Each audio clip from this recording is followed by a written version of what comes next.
On this episode of the Layover Live, Paul stops by to talk Google Cards. All right, Paul, it's your turn.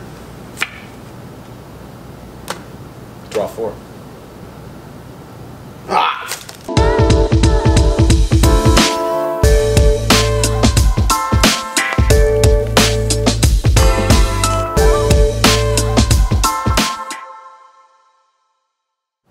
Hello everyone and welcome to episode 58 of the Layover Live, where we bring you the top article from the Layover each week. I'm Jason Swick, VP of Digital Marketing, joined by Paul McLeod, How's it going? Director of BI. So Paul, thanks for stopping by. I know we're talking a little bit about search today, you being the search expert of the group. I wanted to have you to talk about Google Cards, right, and how some changes are coming there. One thing's for certain is that Google is constantly changing the landscape, especially as things have evolved more and more over to mobile and how they display a lot of those results. Cards is one way that they're evolving on that. So before we get too deep into it, let's even just define what it is. What are activity cards? Yeah. So activity cards are a new thing. You might have noticed some of them already if you've just been searching around on Google.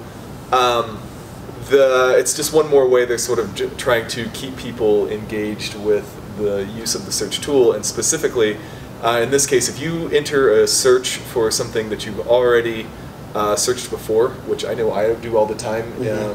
You know, for instance, if I'm just trying to find an article that I've read before, or in the, what we work with in the travel planning process, maybe I searched things to do in New Orleans or something before, and I read some, and then I want to go back and, I got pulled aside, and then I want to go back and do that again. When I'm picking up where I was in my research, I think we've all found this. Sometimes you just can't. You're like, I know I read this somewhere, or I know I saw something. Yeah, you're struggling to find it. Right. So then you just start doing keyword searches until you find it. This way, if you put in the same keyword, Google will actually show you that link you already clicked on in the little results right below your keywords, and help you understand, like, this is what I was looking at before. So it brings you back to content you've already been led to by a keyword you're entering. Yeah, so as we start to think about that, then we have this little carousel now that'll help with that, which is great. And you do have to be signed in for this to work, by the way, also. Sure. But what kind of content is really going to benefit from this type of card?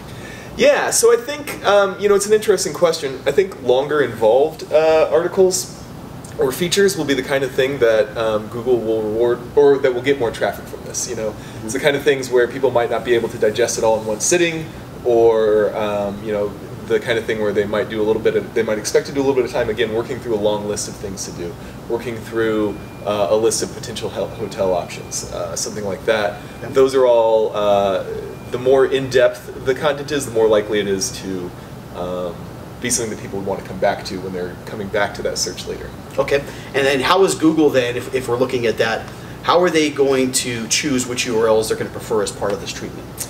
Yeah, so we can probably expect that they will, this is just more speculative, they haven't really said, but we can probably expect that if you spent more time on a page, for instance, Google doesn't know your bounce rate. This is a common misconception that people have, is that Google knows your actual site activity behaviors and what people are doing once they land there.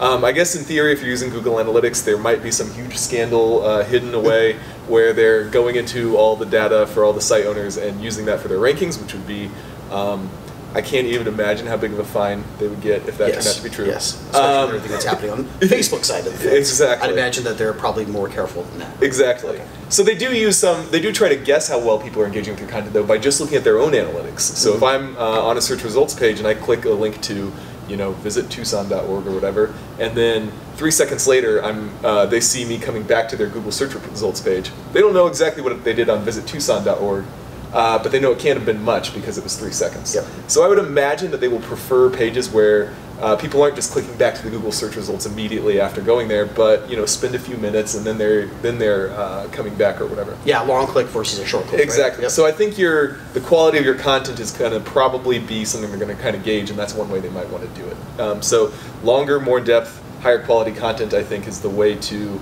take advantage of what is essentially some more real estate right at the top of the search results. You got to get that first click, but now hopefully you can keep getting that engagement and get users who are really into your content continually brought back. Yeah, good point, and definitely something I'm sure on the SEO side, as more and more of this starts to unravel, we'll be keeping an eye on as well. So we're always looking for new ways to optimize content, especially as it relates into this mobile first world. So Paul, thanks for stopping by and sharing some of that. It's an exciting new thing. It's going to make search across mobile a lot more user-friendly, so something to pay attention to moving forward. So thank you for tuning in each and every week, everyone. We'll see you next time, and have a great day. Sounds great.